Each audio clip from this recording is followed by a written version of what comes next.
قرض لینے والے کے لیے ضروری ہے کہ وہ ہر ممکن کوشش کر کے وقت پر قرض کی ادائیگی کرے۔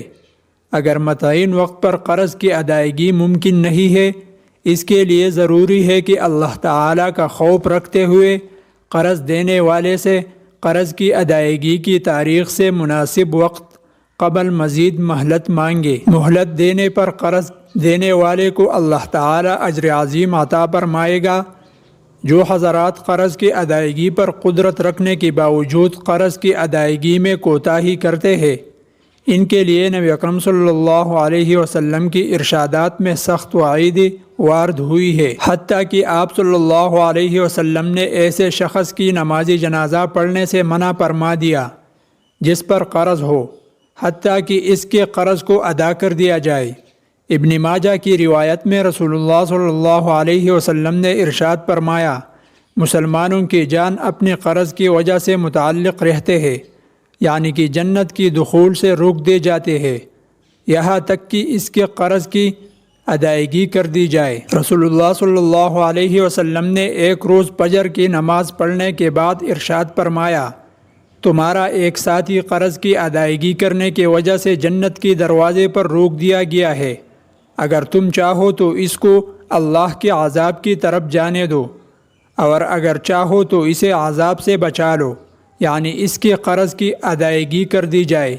مسلم شریف کی روایات میں رسول اللہ صلی اللہ علیہ وسلم نے ارشاد فرمایا، اللہ تعالی شہید کی تمام گناہوں کو معاف کر دیتا ہے مگر کسی کا قرض معاف نہیں کرتا ہے۔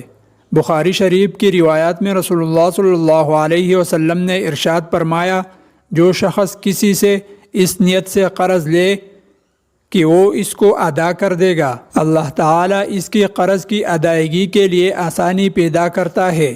اگر قرض لیتے وقت اس کا ارادہ ہڑپ کرنے کا ہو، اللہ تعالیٰ اسی طرح کی اسباب پیدا کرتا ہے جس سے وہ مال ہی برباد ہو جاتا ہے۔ رسول اللہ صلی اللہ علیہ وسلم نے ارشاد فرمایا، جس شخص کا انتقال ہو اگر وہ مقروض ہو تو اس کی نیکیوں سے قرض کی ادائیگی کی جائیں گی۔ اگر کوئی شخص اس کے انتقال کے بعد اس کے قرض کی ادائیگی کر دے تو کوئی مواخذہ نہیں ہوگا۔ سن ابی داود میں حضرت ابو سعید خدری روایات کرتے ہیں، ایک دن رسول اللہ صلی اللہ علیہ وسلم مسجد میں تشریف لائے تو آپ صلی اللہ علیہ وسلم کی نظر ایک انصاری شخص پر پڑی جس کا نام ابو امامہ تھا۔ آپ صلی اللہ علیہ وسلم نے ارشاد فرمایا، ابو امامہ کیا بات ہے؟ میں تمہیں نماز کے وقت کے علاوہ مسجد الگ تلگ بیٹھا ہوا دیکھ رہا ہوں۔ حضرت ابو امامہ عرض کرتے ہیں، یا رسول اللہ صلی اللہ علیہ وسلم، میں غموں کا مارا ہوں، قرض نے گیر رکھا ہے۔ آپ صلی اللہ علیہ وسلم نے ارشاد فرمایا، کیا میں تمہیں ایک دعا نہ سکھا دوں؟ جب تم اس کو کہو گے تو اللہ تعالیٰ تمہارے تمام غم دور کر دیں گے اور تمہارا قرض اتروا دیں گے۔ یا رسول اللہ صلی اللہ علیہ وسلم، ضرور سکھا دے۔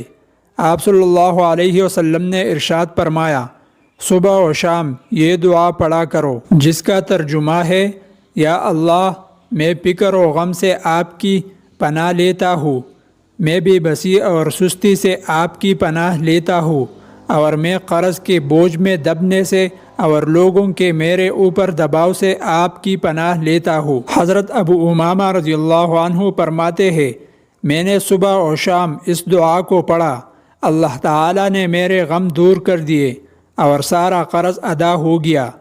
آپ بھی اس آیات کو صبح و شام یقین کے ساتھ پڑھیں، انشاءاللہ فقر و فاقہ سے نجات ملے گا۔